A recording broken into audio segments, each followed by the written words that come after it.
نحمدہ ونصلی ونسلم علی رسولہ الکریم اما بعد۔ بھائی اور دوستو، رمضان المبارک کی عبادات میں سے ایک عبادت اعتکاف ہے، جیسے روزہ، تراویح میں رمضان کی عبادات ہیں۔ تو اس طرح اعتکاف ایک ایسی عبادت ہے جس کا آپ صلی اللہ علیہ وسلم نے بہت اہتمام فرمایا ہے، اور اس کے متعلق ہم حدیث کو دیکھتے ہیں تو حضرت ابو ہریرہ رضی اللہ عنہ سے روایت ہے، وہ فرماتے ہیں کان رسول اللہ صلی اللہ علیہ وسلم یعتکف فی کل رمضان 10 ایام، کہ آپ صلی اللہ علیہ وسلم ہر رمضان میں آخری 10 دن اعتکاف کرتے تھے۔ فلما کان العام الذی قبض فیہ اعتکف 20 یوما، جب آپ صلی اللہ علیہ وسلم دنیا سے تشریف لے گئے جس سال میں، تو آپ صلی اللہ علیہ وسلم نے اس سال 20 دن کا اعتکاف فرمایا۔ تو نبی پاک صلی اللہ علیہ وسلم کے اعتکاف کے متعلق ایک اور روایت بھی ہے، عبداللہ بن عمر رضی اللہ عنہ سے، وہ فرماتے ہیں کان رسول اللہ صلی اللہ علیہ وسلم یعتکف العشر الاواخر من رمضان، اور اما عائشہ رضی اللہ عنہا سے بھی روایت ہے، وہ فرماتی ہیں ان النبی صلی اللہ علیہ وسلم کان یعتکف العشر الاواخر من رمضان حتی توفاہ اللہ تعالی ثم اعتکف ازواجہ من بعدی۔ ام عائشہ فرماتی ہیں کہ نبی پاک صلی اللہ علیہ وسلم نے رمضان کے آخری 10 دن اعتکاف فرماتے تھے، یہاں تک کہ اللہ تعالیٰ نے آپ کو وفات دے دی، یعنی آپ اللہ کے پاس تشریف لے گئے، اور پھر اس کے بعد آپ صلی اللہ علیہ وسلم کی ازواج مطہرات اعتکاف کیا کرتی تھیں۔ تو اعتکاف ایک ایسی عبادت ہے جس کا اللہ کے نبی نے خود اہتمام فرمایا ہے ان آخری 10 دنوں کے اندر۔ عام طور پہ ہم دیکھتے ہیں کہ جب یہ آخری 10 دن آتے ہیں تو بندے کی طبیعت میں کمزوری بھی آتی ہے، کچھ مصروفیت بھی آتی ہے۔ تو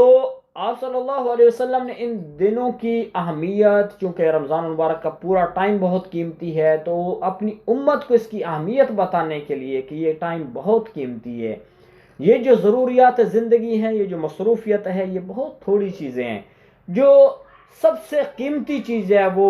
نیک اعمال ہیں، اور زیادہ سے زیادہ آخرت کے لیے اجر کو اکٹھا کیا جائے۔ تو اللہ کے نبی صلی اللہ علیہ وسلم نے اپنی امت کو ترغیب دی، اور خود آخری 10 دنوں کے اندر تمام کام چھوڑ کر اعتکاف فرمایا، مسجد میں بیٹھ گئے اور سب کچھ چھوڑ دیا، چونکہ اعتکاف کرنے والا جو ہے وہ اپنے آپ کو، اپنا پورا ٹائم اللہ کے لیے وقف کر دیتا ہے 10 دن کے لیے، اور وہ مسجد میں بیٹھ جاتا ہے، اپنی تمام مصروفیات کو چھوڑ دیتا ہے، وہ اللہ کا مہمان بن جاتا ہے۔ اعتکاف کرنے والا اللہ کا مہمان ہوتا ہے، اور آپ کو پتہ ہے کہ مہمان کا تو اکرام کیا جاتا ہے۔ تو اللہ کے نبی صلی اللہ علیہ وسلم نے اس طرح سے اپنی امت کو ترغیب دی ہے کہ یہ بہت قیمتی ٹائم ہے۔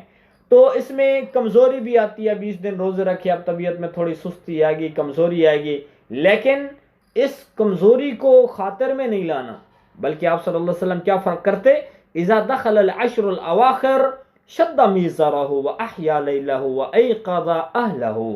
تو یہ 3 کام اللہ کے نبی صلی اللہ علیہ وسلم آخری عشرہ میں کرتے۔ ایک کہ آپ کمر کس لیتے، یعنی عبادت کو مزید بڑھا دیتے، عبادت کے لیے اپنے آپ کو تیار کرتے، اور دوسری چیز کہ پوری رات اللہ کے نبی جاگتے تھے، احیا لیلہ، پوری رات جاگنا، اور تیسرا کام وایقظ اہلہ، اور اپنے اہل و عیال کو بھی جگاتے تھے۔ تو آپ صلی اللہ علیہ وسلم نے آخری 10 دن میں یوں محنت کی ہے، تو اس امت کو ترغیب دی ہے جو ان دنوں کے اندر یعنی اس میں اعتکاف میں بیٹھتا ہے تو بہت ساری نیکیاں وہ حاصل کر سکتا ہے۔ اعتکاف کرنے والا بندہ،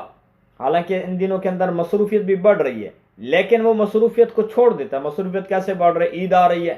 عید کے لیے تیاری کرنی ہے، بچوں کے لیے کچھ خرید و فروخت کرنی ہے، کوئی عید کے دن کے لیے روزمرہ کی چیزیں خریدنی ہیں، تو بہت ساری ضروریات انسان کو نظر آتی ہیں، لیکن ترغیب یہ دی گئی ہے کہ ان ضروریات کو چھوڑ کر بس اللہ کے لیے بیٹھ جاؤ، یہ بہت قیمتی وقت ہے۔ جیسے ایک حدیث میں آتا ہے کہ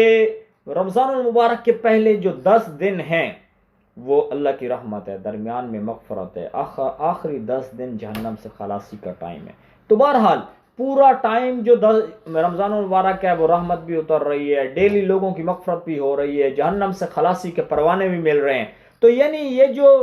ٹائم ہے اس میں 10 دنوں کے اندر سستی کرنے کی بجائے مصروفیت کسی اور طرف بڑھانے کی بجائے اپنے آپ کو اللہ کی رضا کے لیے اعتکاف میں بیٹھا دینا، اپنے آپ کو مزید فارغ کر لینا۔ اور جو بزنس مین ہے ان کا بزنس مزید تھوڑا چمکنے لگ جاتا ہے مارکیٹ میں، تو ان کے لیے بھی یہ ترغیب ہے کہ وہ اس کی پرواہ کرنے کیے بغیر کہ کیا کریں، اپنے نیک اعمال کی زیادہ جو ہے وہ فکر کریں۔ تو آپ صلی اللہ علیہ وسلم ان 10 دنوں کے اندر اس قدر اہتمام فرمایا کرتے تھے۔ اور پھر اعتکاف کرنے والا بندہ ایک بہت قیمتی رات جو اس 10 دنوں کے اندر ہے، لیلۃ القدر خیر من الف شہر، جو 1000 مہینے سے زیادہ بہتر ہے۔ تو یعنی وہ 1000 مہینے ایک بندہ عبادت کرتا رہے، اور جو اس رات میں کھڑے ہو کر عبادت کرتا ہے 1000 مہینہ سے زیادہ اس نے اللہ کے سامنے کھڑے ہو کر قیام کیا، اللہ کی عبادت میں صرف کر دیا ٹائم، تو اس لیے بہت بڑا قیمتی ٹائم ہے۔ تو جو اعتکاف میں بیٹھتا ہے وہ لیلۃ القدر کو بھی پا لیتا ہے، کیونکہ اعتکاف میں بیٹھنے والے کو ترغیب دی جاتی ہے کہ وہ اپنا ٹائم زیادہ سے زیادہ ذکر میں گزارے، تلاوت میں گزارے، اور اچھے اعمال میں گزارے، قرآن کو سیکھنے سکھانے میں گزارے۔ تو نیک اعمال میں زیادہ سے زیادہ اپنا ٹائم وقت خرچ کرنے کی اس کو ترغیب دی جاتی ہے۔ اور جو اعتکاف کر کے مسجد میں سو رہا ہے جو تو وہ جو ہے اس کے لیے اس کے پاس زیادہ چانس ہیں کہ وہ اس رات کو پا لے گا، اور اس کو اس رات کی عبادت کا اجر مل جائے گا۔ تو اعتکاف کرنے والے کو اللہ تعالیٰ جل شانہ کی ذات بہت زیادہ ڈھیروں خیروں سے نواز دیتے ہیں۔ تو ہر ایک مسلمان کو چاہیے کہ اس کا خیال کرے۔ اس لیے احادیث مبارکہ کو دیکھنے کے بعد علماء فرماتے ہیں کہ اعتکاف کرنا یہ سنت مؤکدہ عمل ہے، کہ آپ صلی اللہ علیہ وسلم نے اس کے اہتمام کیا ہے، تو لہٰذا ہمیں بھی اس کی اہتمام کرنا چاہیے۔ اللہ تعالیٰ ہمیں اعتکاف کرنے کی توفیق عطا فرمائے۔ اور اعتکاف کا ٹائم کیسے شروع ہوتا ہے؟ تو فرمایا کہ جب 20واں روزہ ختم ہوئے، یعنی 20واں روزہ جب ختم ہونے لگتا ہے تو اس کی مغرب سے پہلے، یعنی 20ویں روزے کی افطاری سے پہلے مسجد میں انٹر ہونا چاہیے، اور پھر وہاں پہ اپنے اعتکاف کی نیت کر لی جائے نماز مغرب سے، اور پھر یہ اعتکاف چلتا رہے گا۔ اگر 29 روزے ہیں تو 9 دن، اور 30 روزے ہیں تو 30 دن۔ جب شوال کا چاند نظر آ جائے گا تو اس کے بعد اعتکاف کا ٹائم ختم ہوتا ہے۔ تو اعتکاف مسجد میں ہی کیا جاتا ہے، روزے کی حالت میں کیا جاتا ہے۔ اور پھر اعتکاف کرنے والا وہ بہت ساری چیزوں کا اس کو اہتمام کرنا پڑتا ہے، ذکر، تلاوت، عبادت، اچھے کاموں میں ٹائم گزارا جائے، اور فضولیات میں ٹائم گزارنا تو اس میں جو ہے بہت نیکیوں کے کم ہونے کا خطرہ ہے۔ اس لیے اعتکاف کرنا اور پھر اعتکاف کی جتنے لوازمات ہیں ان کا خیال کرنا بہت ساری نیکیوں کے حاصل ہونے کا ذریعہ ہے۔ اللہ تعالی ہمیں اس کی توفیق عطا فرمائے۔